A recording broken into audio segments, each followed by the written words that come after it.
Hello students, welcome to today's class. ఈరోజు క్లాసులో electronic configuration టాపిక్ని ఇంకొంచెం ఫర్దర్గా ముందుకు తీసుకువెళ్దామండి. మనం ఆల్రెడీ ఫస్ట్ 20 ఎలిమెంట్స్కి ఎలక్ట్రానిక్ కాన్ఫిగరేషన్ రాసాము. ఆ ప్లేస్లో 30th ఎలిమెంట్ వరకు వెళ్ళటానికి కొంచెం గ్యాప్ ఉంచుకోండి. నేను ఇప్పుడు చెప్పేది జాగ్రత్తగా వినండి. విన్న తర్వాత మనం మిగతా 21 to 30 ఉన్న ఎలిమెంట్స్ రాసేసిన తర్వాత నోట్స్, ఇంకా ఫర్దర్ నోట్స్ ఎదురుకు వెళ్దాం. ఇప్పుడు ఈ ఎలక్ట్రానిక్ కాన్ఫిగరేషన్ రాసేటప్పుడు ఎలక్ట్రానిక్ రాసుకోవద్దండి, వినండి. కాన్ఫిగరేషన్ రాసేటప్పుడు మనం ఎన్ఎల్ఎక్స్ నోటేషన్ చేస్తున్నప్పుడు దీంట్లో కొంచెం సులభతరంగా ఉండేలాగా సైంటిస్టులు మనకి కొన్ని హింట్స్ ఇచ్చారు. అంటే ఏంటి అంటే, ఇప్పుడు హైడ్రోజన్కి మనం ఏం రాస్తున్నాం అండి అంటే 1s1 రాస్తున్నాం. హీలియంకి ఏం రాస్తున్నాం అండి 1s2 రాస్తున్నాం. లిథియం ఏం రాస్తున్నాం 1s2 2s1 కదండి రాసేది. ఇలా రాసేటప్పుడు వాళ్ళు ఏమంటున్నారంటే, ఇక్కడ 1s2 రాయాల్సిన పని లేకుండా ఇలా రాసుకో, ఏమని హీలియం అని ఇలా స్క్వేర్ బ్రాకెట్ పెట్టుకుని 2s1 అని రాసుకో. అంటే ఎప్పుడైతే ఒక నోబుల్ గ్యాస్ని దాటుతావో ఆ నోబుల్ గ్యాస్ని ఆ బాక్స్లో చూపిస్తే ఆ నోబుల్ గ్యాస్ యొక్క అటామిక్ నెంబర్ 2 కాబట్టి ఇందులో ఆల్రెడీ 2 ఎలక్ట్రాన్లు ఉన్నాయి, ఇక్కడ ఒక ఎలక్ట్రాన్ కలిపితే 3 ఎలక్ట్రాన్లు అవుతాయి అని అలా కూడా రాయొచ్చు అని చెప్పారు. అర్థమైందా? ఇప్పుడు నేను సపోజ్ అల్యూమినియం యొక్క ఎలక్ట్రానిక్ కాన్ఫిగరేషన్ రాయండి అన్నాను అనుకోండి. అల్యూమినియం దగ్గరికి వెళ్ళేసరికి మనకి ఎవరిని దాటి వెళ్తుంది అల్యూమినియం అంటే నియాన్ని దాటి వెళ్తుంది ఎదరికి కదండి. కాబట్టి నియాన్ అనే దాన్ని ఇలా రాసుకుని ఇలా స్క్వేర్ బ్రాకెట్స్లో పెట్టుకుని ఆ తర్వాత నుంచి నియాన్ దగ్గరికి వచ్చేసరికి ఎన్ని అయిపోతాయి 2s2 2p6 అయిపోతాయి. ఇక మిగిలేదు ఎవరు 3s2 3p1. ఏమై క్లియర్? ఇప్పుడు నేను ఒకటి అడుగుతాను, కాల్షియం ఏంటి అవుతుంది అప్పుడు? Yes, very good, organ.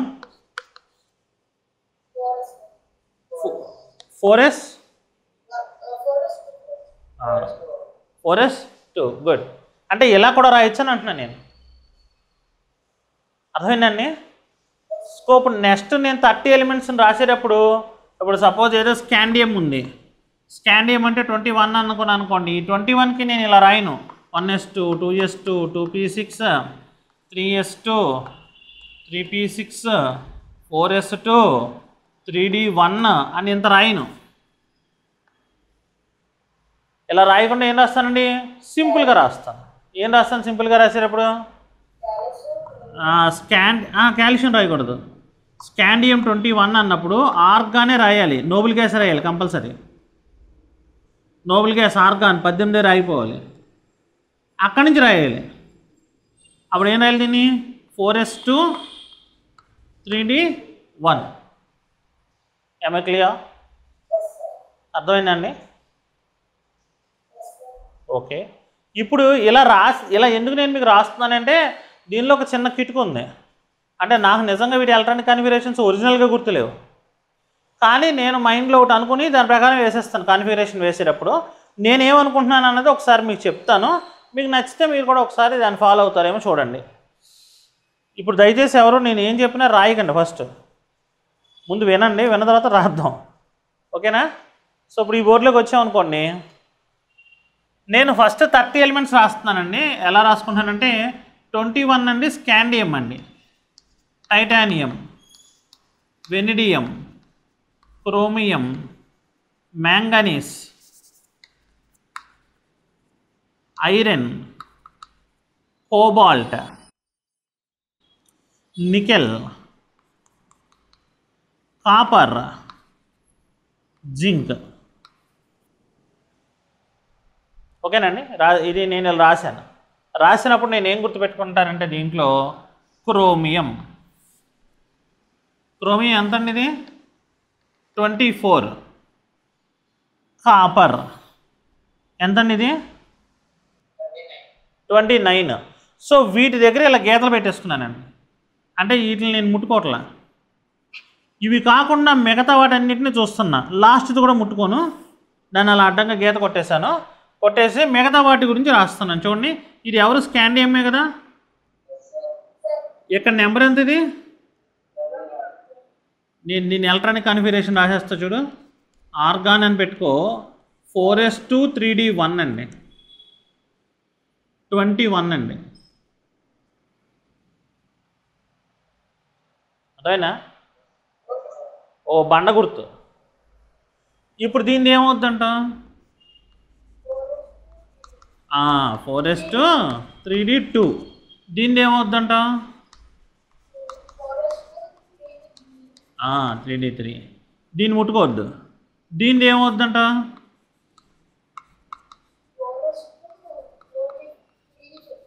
3D5. Roll number 1 చెప్పట్లా. దీన్ని ఏమవుద్దంట? 4:3D6. దీన్ని ఏమవుద్దంట?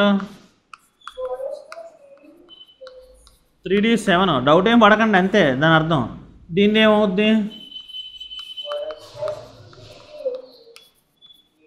ఈ రెండు ముట్టుకో మాకు, వదిలేసే.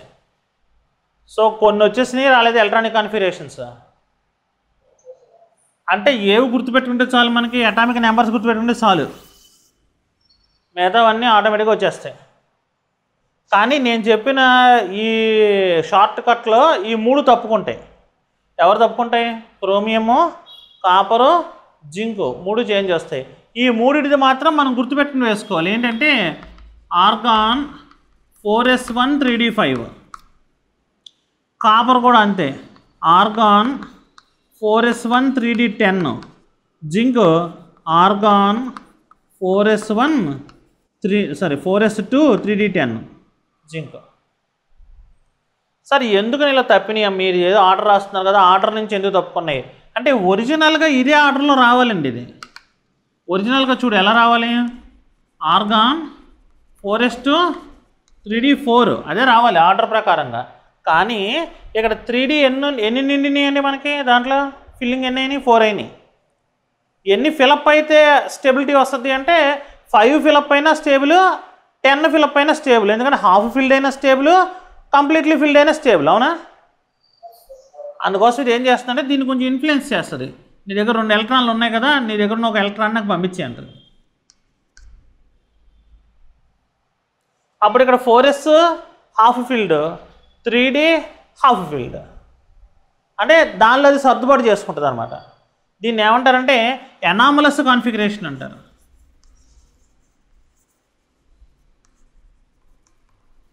అంటే రెగ్యులర్గా ఉన్నట్టు కాకుండా వేరే కాన్ఫిగరేషన్ అనమాట.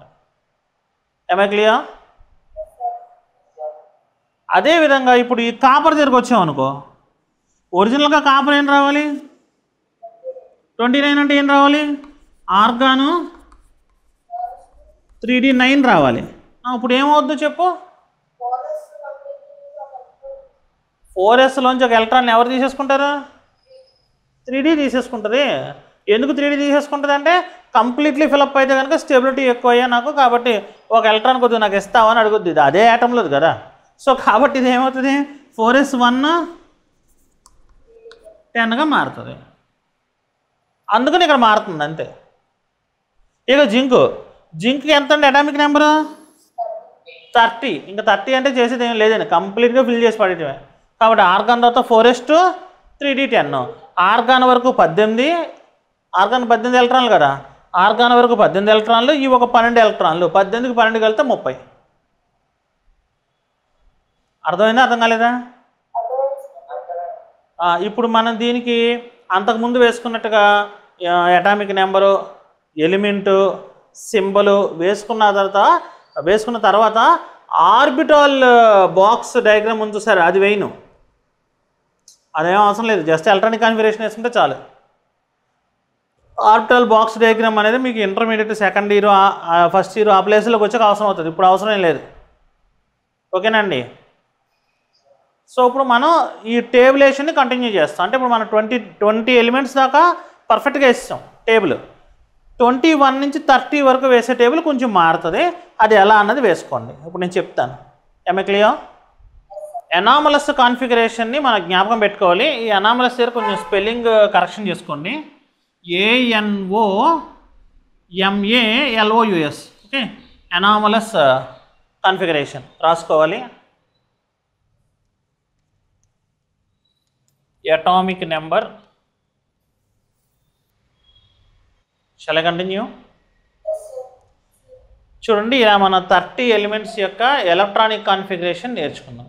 ఈ ఎలక్ట్రానిక్ కాన్ఫిగరేషన్ నుంచి మనం తెలుసుకోగలిగిన విషయాలు ఏమిటి అంటే కెమికల్ రియాక్షన్స్ జరుగుతున్నప్పుడు ఇవి ఎన్ని ఎలక్ట్రాన్లు ఇస్తాయి, ఎన్ని ఎలక్ట్రాన్లు తీసుకుంటాయి, ఇవి వెళ్ళి రియాక్షన్లో పార్టిసిపేట్ చేసినప్పుడు ఏ విధంగా కంబైన్ అవుతాయి, ఇలాంటి విషయాల గురించి మనం తెలుసుకుంటాం. దానివల్ల ఏమవుతుందంటే ఎన్ని ఎలక్ట్రాన్స్ ఇటు నుంచి అటు ట్రాన్స్ఫర్ అయినాయి లేదంటే షేరింగ్ అయినాయి ఇలాంటివన్నీ కూడా మనం పట్టుకుంటే కనుక మనం మాలిక్యులర్ ఫార్ములాలు ఎలా క్రియేట్ అయినాయి ఇలా అన్ని విషయాల్ని మాట్లాడచ్చు. అయితే దీనికి సంబంధించి ఒక చిన్న నోట్స్ ఉందండి. ఆ నోట్స్ ముందుగా మీరు రాసుకోండి. రాసుకున్న తర్వాత నేను మీకు దీని గురించి క్లియర్గా ఎక్స్ప్లెయిన్ చేస్తాను. ఏమే క్లియర్? సో ముందు నోట్స్ రాసుకోవాలి. నోట్స్ రాయటం స్టార్ట్ చేయాలండి. Valency side heading. సో ఇక్కడ బోర్డు మీద రాసినటువంటి దాన్ని క్లియర్గా నోట్ చేసుకోండి. నోట్ చేసుకున్న తర్వాత వ్యాలెన్సీ అంటే ఏంటి, ఆక్సిడేషన్ స్టేట్ అంటే ఏంటి, ఆక్సిడేషన్ నెంబర్ అంటే ఏంటి, వీటి గురించి నేను నెక్స్ట్ క్లాస్లో చెప్తాను మీకు. ఓకేనండి. ఆ నెక్స్ట్ క్లాస్లో చెప్పడానికి ముందుగా ఈ వీడియో డిస్క్రిప్షన్లో నేను ఒక పీడిఎఫ్ టేబుల్ పెడతాను, అంటే ఒక పీడిఎఫ్ డాక్యుమెంట్ని పెడతాను. ఈ పీడిఎఫ్ డాక్యుమెంట్లో ఫస్ట్ 30 ఎలిమెంట్స్కి ఎటువంటి ఆక్సిడేషన్ స్టేట్స్ వస్తాయి లేదా ఆక్సిడేషన్ నెంబర్స్ వస్తాయి అనే వాటిని ఒకసారి చదువుకుని రేపు క్లాస్కి నాకు అటెండ్ అవ్వండి. అర్థమైందండి?